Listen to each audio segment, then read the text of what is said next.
ખેડા જિલ્લામાં પેટ્રોલ અને ડીઝલના ભાવમાં ફરી મોટો વધારો થતા લોકોમાં રોષ જોવા મળ્યો છે। પેટ્રોલમાં 2.71 અને ડીઝલમાં 2.60 રૂપિયાનો વધારો થતા ઇંધણના ભાવ 100 રૂપિયાને પાર પહોંચી ગયા।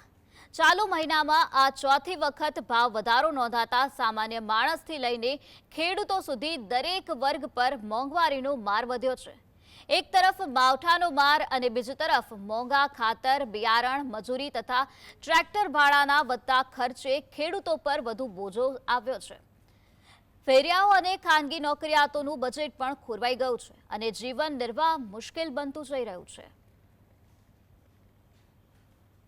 ભાવ વધતા જાય તો ખેડૂત તરીકે અમારે તો પેટ્રોલ પુરાવવામાં જ તકલીફ પડે છે।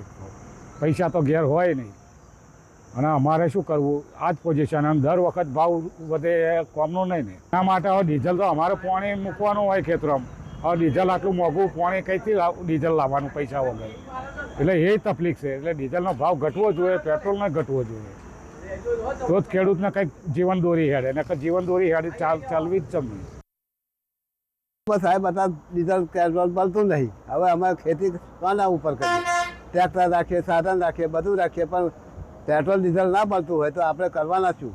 એટલે એનો ભાવ વધારે અમે એકદમ વધારી દો, કો તો ઘટાડી દો, તો કંઈક અમારી મુશ્કેલીનો નિવેડો આવે।